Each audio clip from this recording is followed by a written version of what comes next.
ISRO scientists, they haven't paid salaries for the last 3 months. Is that fair? And that's my issue with this government. And feel free to fact check me on this. मतलब देख रहे हो क्या गजब का over confidence है। और ये ओवर कॉन्फिडेंस आए भी क्यों ना, कई मीडिया घरानों और नेता लोगों ने तो यही प्रचार किया है। लेकिन अब सवाल ये है कि क्या ये सच है? जवाब है बिल्कुल भी नहीं। असल में ये जनता को भ्रमित कर रहे हैं और हैरानी की बात तो ये है कि झूठ फैलाकर भी ये मान नहीं रहे हैं, बल्कि उल्टा कह रहे हैं कि अच्छा चलो वो साइंटिस्ट नहीं थे, वो इंजीनियर थे। इंजीनियर थे तो किसके? इसरो के? बिल्कुल भी नहीं, वो इसरो से जुड़े हुए थे। अच्छा, चंद्रयान 3 अभी चांद पर उतरना बाकी है, तब भी पेशेवर एजेंडावादियों ने इस पूरे मिशन को लेकर ही दुष्प्रचार करने का ठेका उठाया है। अब चूंकि हर बार ये सीधे तौर पर केंद्र सरकार से जुड़े किसी भी उपक्रम पर सीधा एजेंडा नहीं फैला सकते हैं, तो इस बार इसका तरीका चुना गया है इस प्रक्रिया से जुड़े पहलुओं को निशाना बनाकर। यानी कान को इधर से न पकड़कर इधर से पकड़ा जा रहा है, लेकिन विपक्ष के लिए इस वक्त आवश्यक किसी भी सूरत में कान का पकड़ा जाना है।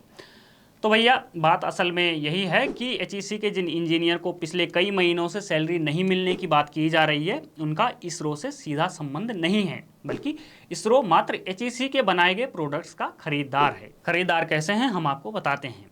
इसरो ने एचईसी से 2 मोबाइल लॉन्च पेडेस्टल बनवाए। पहला ऑर्डर साल 2005 में दिया और इसरो को यह मिला 2010 में, और इसका कुल भुगतान 15.88 करोड़ रुपए मार्च 2010 तक कर दिया गया, मतलब हिसाब बराबर।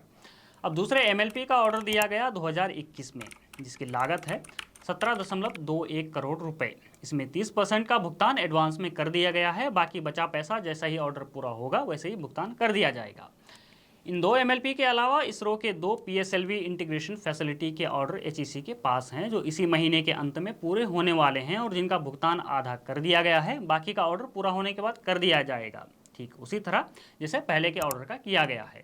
यहाँ एक महत्वपूर्ण बात बता दें कि ये आंकड़े जो हमने आपको बताए हैं, ये प्रोपेगेंडाधीशों की तरह हवाई आंकड़े नहीं हैं, बल्कि पूर्ण रूप से आधिकारिक आंकड़े हैं। उम्मीद है कि अब आपको समझ आ गया होगा कि इसरो का संबंध इन इंजीनियर से क्यों नहीं है। अब एक और पहलू समझ लेते हैं। मीडिया रिपोर्ट्स भी सीधे तौर पर ये नहीं कह रही है कि इसरो ने पैसा नहीं दिया है, वो कह रही है कि उन इंजीनियर्स को पैसा नहीं मिला है जिन्होंने इसरो या चंद्रयान 3 के लिए लॉन्च पैड बनाए।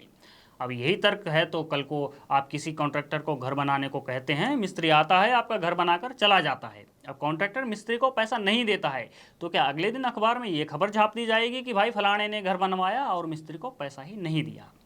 यही बात तो यहाँ भी लागू होती है कि हैवी इंजीनियरिंग कॉरपोरेशन जो रांची के धुरवा में स्थित है, वो भारी उद्योग मंत्रालय के अधीन है। अगर एचईसी के इंजीनियर को पैसा नहीं मिल रहा है तो ये एचईसी और भारी उद्योग मंत्रालय के बीच का मसला है, इसरो का नहीं। अब इस वीडियो को आप ज़्यादा से ज़्यादा लोगों तक शेयर कीजिए और तहसीन पूनावाला और ऐसे ही अन्य लोगों तक पहुंचा दीजिए, ताकि वे आगे से फेक न्यूज़ न फैलाएं।